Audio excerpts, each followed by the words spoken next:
প্রথম প্রশ্ন করলেন, আসলে অনেক কিছু এখানে বলা যাবে না। এই যে ফ্যাসিস্ট কায়দায় মানে যেটা হয়েছে এগুলো সব আসলে মিডিয়াতে বলা যাবে আমরা না বললে যতটুকু বলেছি শব্দগুলোতেই বাকিটা বুঝতে হবে। এটা প্রত্যেকটা ঘটনা যদি আমরা বলতে যাই তাহলে এটা অত্যন্ত প্রয়োজনীয় একটা ব্যাপার।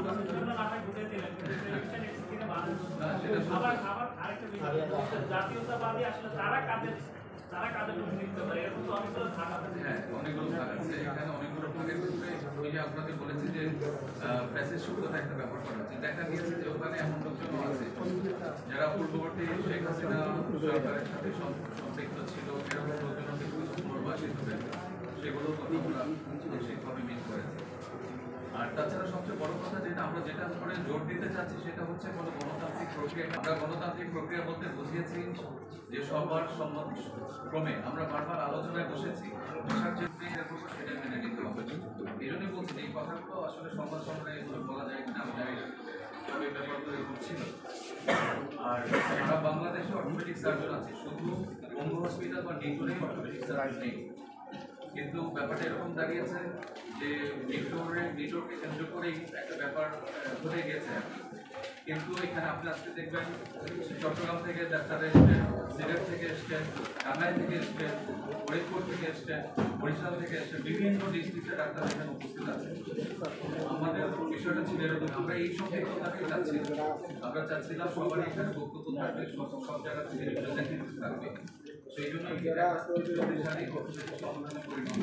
অতীতে তাই হয়েছে। অতীতে অনেক সময় আমরা দেখেছি বাংলাদেশ অর্থোপেডিক সোসাইটির অনেক সুদিন ছিল, অনেক সুন্দর আগেও ছিল।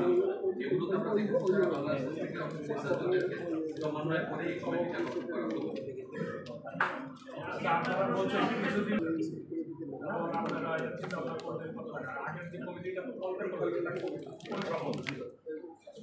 এটা জানুয়ারির 20 তারিখে, জানুয়ারির 20 তারিখে, এবং একই সময়ে আপনাদেরকে না জানা যে কমিটিটা গঠন হলো সেটা করেন না, একই দিনের ঘটনা, জানুয়ারির 20 তারিখে একই দিনের ঘটনা। যখনই কারোর সাথে কথা না বলে কারো মতামতের ভিত্তিতে করা হয় না, তখন একই দিনে আর সেকেন্ড কমিটি ঘোষণা করা হয়। ঘোষণা করার পরে পরবর্তীতে দুই কমিটি বসে আলাপ আলোচনা হয়। আলাপ আলোচনার সময় দুই কমিটি একসাথে সম্মত হয় যে তারা আপাতত কার্যক্রম বন্ধ রাখবে, এবং এর ভিডিও ফুটেজ আমাদের কাছে সংরক্ষিত আছে। এরকম ওয়াদা করার পরে তার কিছুদিন যাওয়ার পরে কার্যক্রম বন্ধ রাখার কথা বলে নিজেরা বসে অন্ধকারে কাউকে কিছু না জানিয়ে, আমাদেরকে কিছু না জানিয়ে তারা একটা বর্ধিত কমিটি ঘোষণা করে। সেই বক্তব্যের জন্য আজকে আমাদের এই সংবাদ সম্মেলন। আমরা এই জিনিসটা জানতে চাই, দেশের সর্বস্তরের অর্থনৈতিক সার্জনদেরকে আমরা জানতে চাই যে আপনাদের সকলের মতামতের ভিত্তিতে অংশগ্রহণের মাধ্যমে একটি নির্বাচনের মাধ্যমে একটি নির্বাচিত প্রতিনিধি হোক, আমরা এই কমিটি সেটাই চাই এবং আমরা সেটা আয়োজন করতে চাই। এটি আমাদের বক্তব্য। নির্বাচনের মাধ্যমে সকলের অংশগ্রহণের মাধ্যমে একটি শক্তিশালী কমিটি গঠিত হোক, এটি আমাদের চাওয়া। জনতা এক অভূতপূর্ব গণঅভ্যুত্থানের মাধ্যমে ফ্যাসিস্ট হাসিনা সরকারের পতন ঘটায় এবং দেশে গণতান্ত্রিক চেতনার পথ সুগম হয়।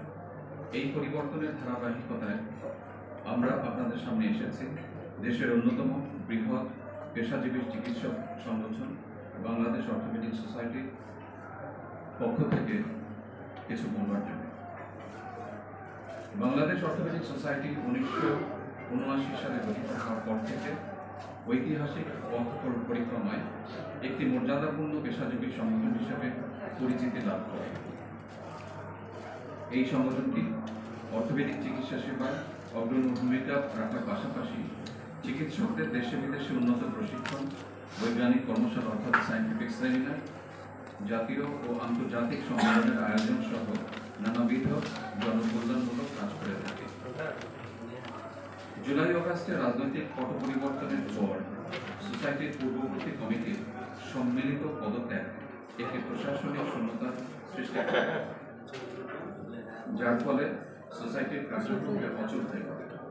কিছুদিন আগে বাংলাদেশের জাতীয়তাবাদী অর্থোপেডিক বিশেষজ্ঞদের সম্পূর্ণ অন্ধকারে রেখে কাউকে কিছু না জানিয়ে অল্প সংখ্যক চিকিৎসকদের নিয়ে একটি মহল অনেকটা চর দখলের মতো প্যাসেজ কায়দায় একটি কমিটি ঘোষণা করে।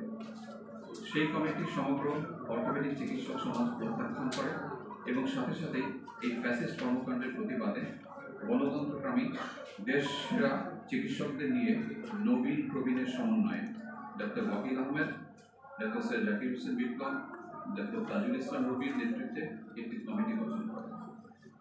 নবগঠিত কমিটির পরিচিতি সভার দিন প্রত্যাখ্যাত কমিটির নিন্দনীয় এবং অগ্রহণযোগ্য কর্মকাণ্ডের কারণে উদ্ভূত পরিস্থিতিতে সিনিয়র নেতৃবৃন্দের পরামর্শে ডিরেক্টর নিটরের অফিস কক্ষে এবং উভয় কমিটির উপস্থিতিতে বাংলাদেশ অর্থোপেডিক সোসাইটির সব কার্যক্রম স্থগিত করা হয়, যার ভিডিও ফুটেজ সংরক্ষিত আছে। যদিও সিংহভাগ অর্থোপেডিক সার্জন বা বিশেষজ্ঞ ডাক্তার ওয়াকিল, ডাক্তার বিপ্লব, ডাক্তার রবি পরিষদের সাথে ছিলেন, তবুও বৃহত্তর স্বার্থে আমরা এতে সম্মত হই। কিন্তু দেখা যাচ্ছে যে এর পরবর্তী সময়ে বারবার চেষ্টা করা সত্ত্বেও কোনো সমঝোতা না করে একটি ক্ষুদ্র গোষ্ঠী আবার আলাপ আলোচনার তোয়াক্কা না করে বাধা বরখেলাপ করে একটি পরিবর্তিত ও অগ্রহণযোগ্য কমিটি ঘোষণা করে, যেখানে ফ্যাসিবাদী চক্রের সম্পৃক্ততা এক স্পষ্ট। আমরা অর্থোপেডিক চিকিৎসক সমাজের বৃহত্তর অংশের পক্ষ থেকে এই অগণতান্ত্রিক ও বিভ্রান্তিকর কমিটিকে ঘৃণা করে প্রত্যাখ্যান করছি। একই সাথে ডাক্তার ওয়াকিল, ডাক্তার বিপ্লব, ডাক্তার রবি নেতৃত্বে 161 সদস্য বিশিষ্ট পূর্ণাঙ্গ কমিটি ঘোষণা করছে। আমাদের কিছু লক্ষ্য এবং উদ্দেশ্য আছে, তার মধ্যে কিছু জরুরি বা হাইলাইটেড পরিকল্পনা সম্পর্কে আমরা একটা আলোচনা করেছি। দেশের শক্তিশালী চিকিৎসা ব্যবস্থা তৈরি করার অংশ হিসাবে জুনিয়র অর্থোপেডিক সার্জনদের দেশে